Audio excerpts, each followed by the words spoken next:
গুলশানে সাবেক এমপি শামীম আখতারের বাসায় 1 কোটি টাকা চাঁদা দাবি করা হয়। 50 লক্ষ টাকায় রফা দেওয়া হয়, সেখানে 10 লক্ষ টাকা অগ্রিম দেয়া হয়। পরে 40 লক্ষ টাকার জন্য যাওয়ার ফলে বৈষম্য বিরোধী ছাত্র আন্দোলনের সমন্বয়ক রিয়াদ এবং তার আরও 4 সহযোগী সহ পুলিশের হাতে গ্রেপ্তার হয়।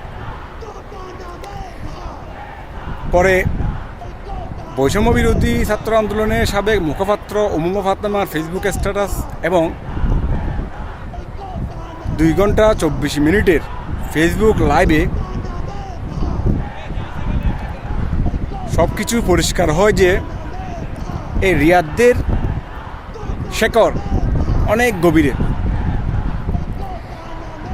কারণ বর্তমান ইন্টারিম সরকার এবং তার সাঙ্গপাঙ্গ এনসিপি নেতৃত্বস্থানীয় সবার সাথে তার যেরকম ওঠা বসা, এনসিপির মুখপাত্র জনাব নাহিদ ইসলামের বাবার সাথে রিয়াদের যে সখ্যতা, তাতে প্রমাণিত হয় যে পুরো দেশের যত রকম অঘটন আছে, চাঁদাবাজি, দুর্নীতি, স্বজনপ্রীতি,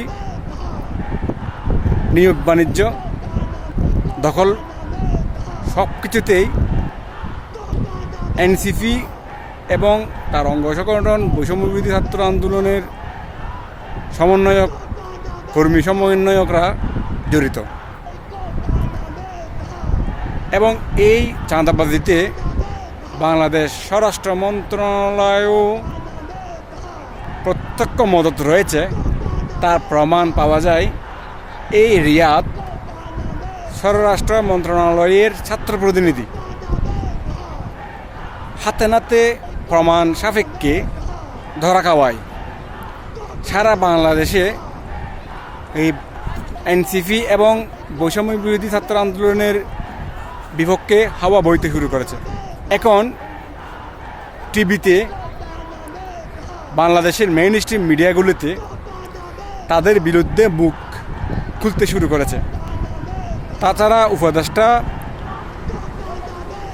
আসিম মাহমুদ সজীব ভুঁইয়া এবং তার বাবার হঠাৎ ক্ষমতা পেয়ে কুমিল্লা মুরাদনগরে যে ত্রাসের রাজত্ব কায়েম করেছে, তার উপর প্রতিবেদন প্রচারের ফলে সারা বাংলাদেশের সচেতন মানুষ এনসিপি এবং বৈষম্য বিরোধীদের বিরুদ্ধে বলা শুরু করেছে। এখন বর্তমান ইন্টারিম সরকার ডক্টর মোহাম্মদ ইউনূসের পক্ষে এই হাওয়া ট্যাকেল দেওয়া হয়তো অনেক দুরূহ হয়ে যাবে।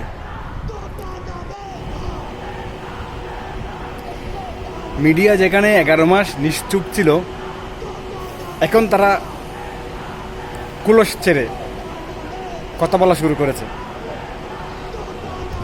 তাই তো এখন বাংলাদেশের সাধারণ জনগণের মাঝে বৈষম্য বিরোধী ছাত্র আন্দোলন এনসিপি এবং জুলাই যোদ্ধাদের বিরুদ্ধে নেতিবাচক দৃষ্টিভঙ্গি পরিলক্ষিত হচ্ছে।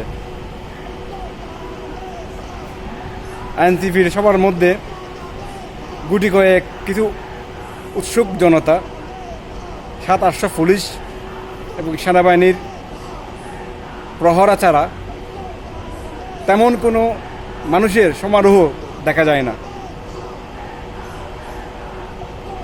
এমন ঘটনা চলতে থাকলে অচিরেই ডক্টর মোহাম্মদ ইউনূসকে সেফ এক্সিট নেওয়ার পথ খুঁজতে হবে, অথবা গলায় জুতার মালাও পরতে হতে পারে।